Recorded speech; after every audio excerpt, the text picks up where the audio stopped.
Merhaba arkadaşlar, ben Hussein. Uh, I can't speak Turkish very well. Türkçeyi anlıyorum. Türkçeyi çok seviyorum ama hala çok iyi konuşmam. Bu yüzden İngilizce devam edeceğiz. Kusura bakmayın. I want to tell you some points about interview, English interview. So I know now many talented and hardworking Turkish people are trying to also experience working abroad. And so they have some interviews in English. And I understand it could be a very stressful situation to have a job interview. You know, job interviews are very stressful.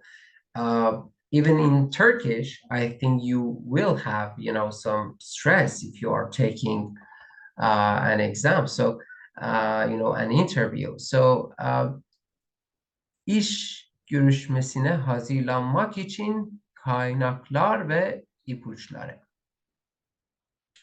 I understand even in Turkish, it could be very difficult to have an interview. So it's a stressful situation. It could be worse when you are taking an English interview. So the first rule is just, the preparation, right?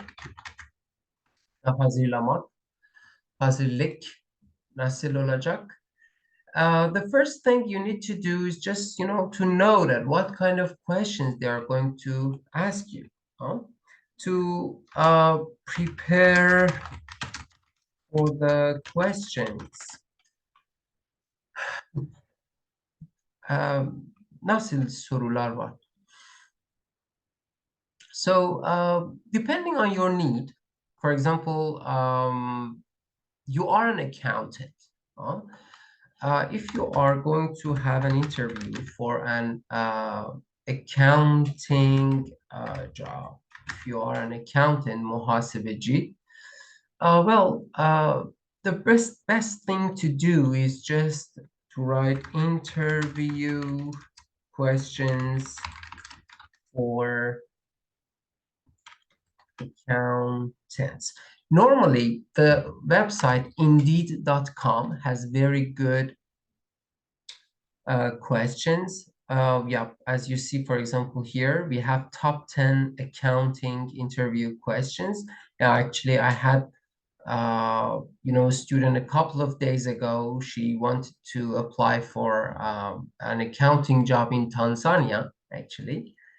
And yeah, we worked on a couple of questions here, and I remember that she really liked the lesson, and she really enjoyed, the questions. So, well, you can just see some questions related to your major, your field.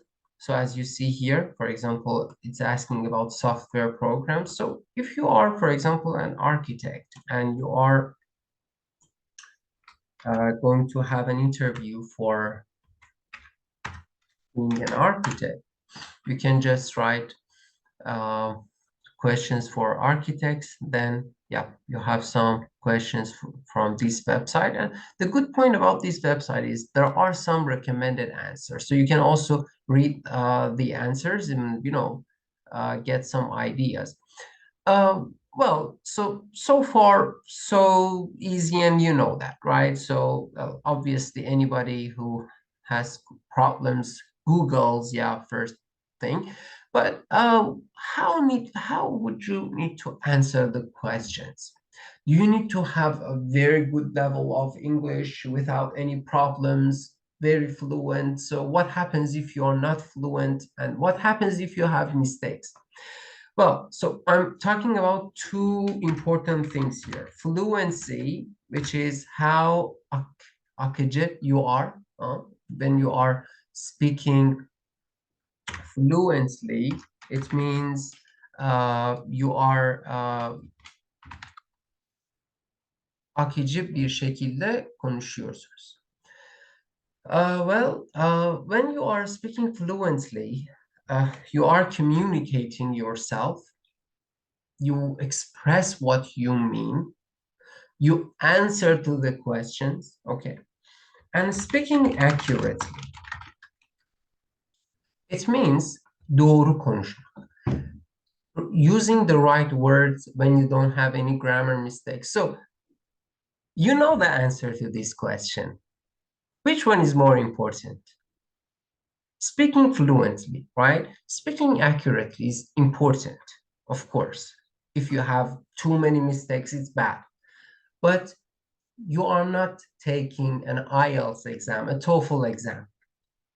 So here, actually, fluency is very important. So what I want you to do is just when you are preparing your answers, don't worry too much for, the best words or, like the best grammar.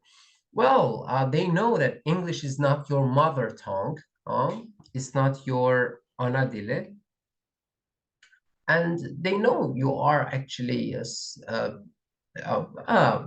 limited user of English. They know that, yeah, well, you might have some problems, but having mistakes is not as bad as not being able to communicate. If you are just, pausing, hesitating,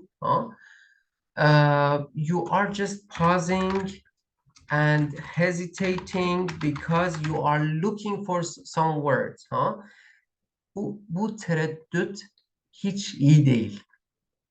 Uh, because the person, the interviewer, might think that you are not confident, or he might think that you don't have ideas, you don't know what to do this.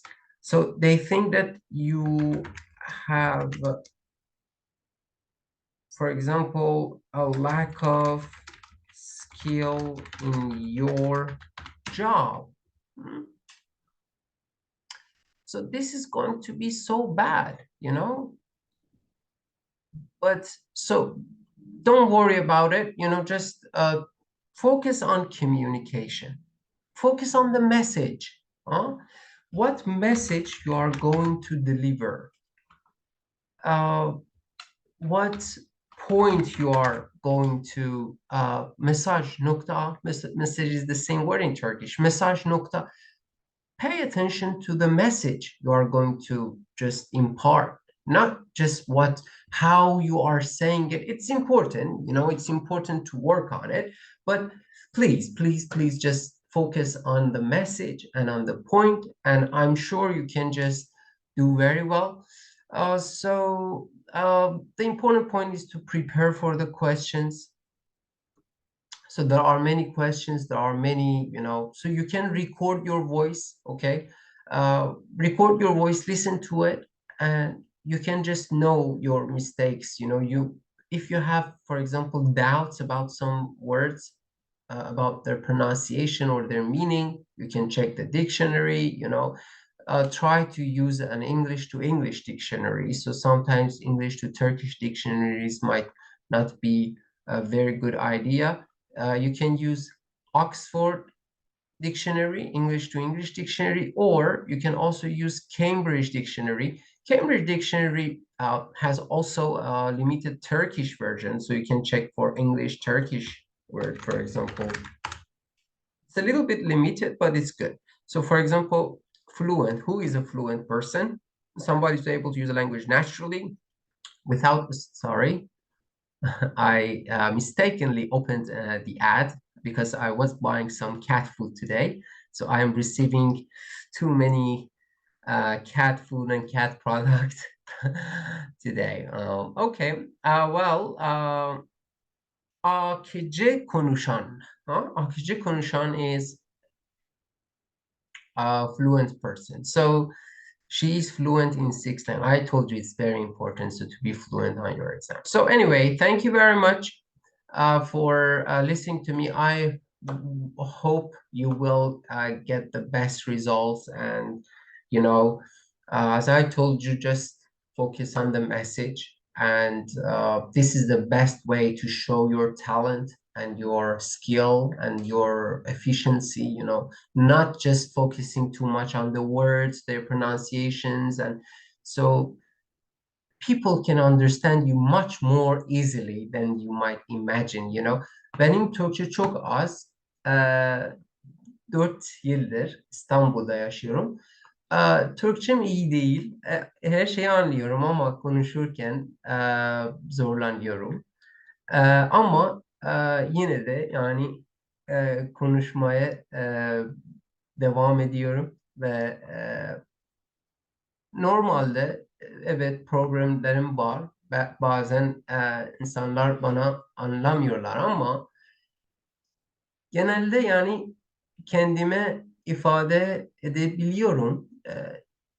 People can understand me. I can communicate. I can express what I want, you know? And so this is actually the right approach. If I say, well, I don't have the right words and I don't know what to say, if I just pause and think, people say, kusura bakma, sana anlamadım, bye bye. So, but if I try to speak, people try to understand you, you know? So that's the right approach. I hope you will just succeed. Thank you for watching. And if you had any questions, you can always talk to me on WhatsApp. You can contact me. And if you needed more practice, you know, so we could do it together, I'm always there to help you. Thank you for watching and good luck.